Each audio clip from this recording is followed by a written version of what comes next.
বছরে আমার চোখের পানি কবুল করেছেন। চোখের পানি মুছে স্বামীকে ডেকে তুললাম। এই খুশির খবরটা আর চেপে রাখতে পারছিলাম না। স্বামীকে বললাম, দেখো আমরা বাবা মা হতে চলেছি।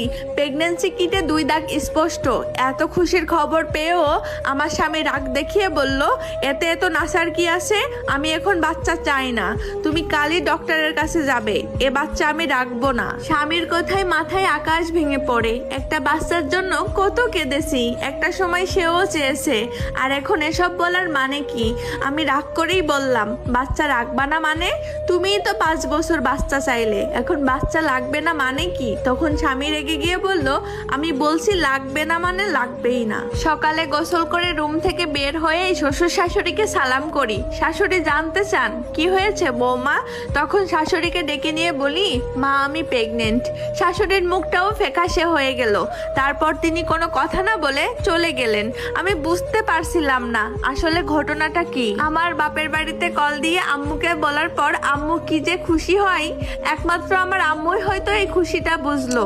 স্বামী ঘুম থেকে উঠে কোনো কথা না বলে নাস্তা করে অফিসে চলে গেল। আমি বেশ অবাক হলাম।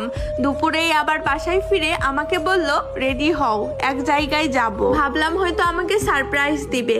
মনে মনে খুশি হলাম। তাড়াতাড়ি রেডি হয়ে নিলাম। তারপর আমাকে সে নিয়ে গেল একজন ডক্টরের কাছে। ভাবলাম হয়তো চেক আপ করাবে।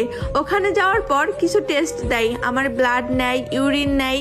2 ঘন্টার মতো অপেক্ষার পর রিপোর্ট আসে। আমি 2.5 মাসের প্রেগনেন্ট। আলহামদুলিল্লাহ বাচ্চা সুস্থ আছে। আমি তো অনেক খুশি। আমার মধ্যে একজন বড় হচ্ছে। আমার স্বামী তখন আমাকে ডক্টরের চেম্বার থেকে বের হয়ে বাইরে গিয়ে বসতে বলে। আমি চলে আসি। সে ডক্টরের সাথে কি একটা পরামর্শ করতেছিল। সে বাইরে আসার পর বলল, আরেক জায়গায় যেতে হবে, চলো। আমি তার ব্যবহারে অবাক হলেও তার সাথে যাই। একটা বাসায় নিয়ে গেল। তার 20 মিনিটের মধ্যে ওই ডক্টরও চলে আসলো। এরপর রুমের ভেতরে নিয়ে যাওয়া হলো। আমাকে 2টা ওষুধ খেতে দেয় ওই ডক্টর। আমি জিজ্ঞেস করলাম, কিসের ওষুধ আর এখানেই বা আসছি কেন?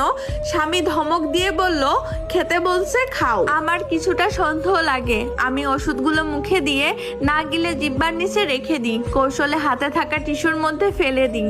ডক্টর আমার স্বামীকে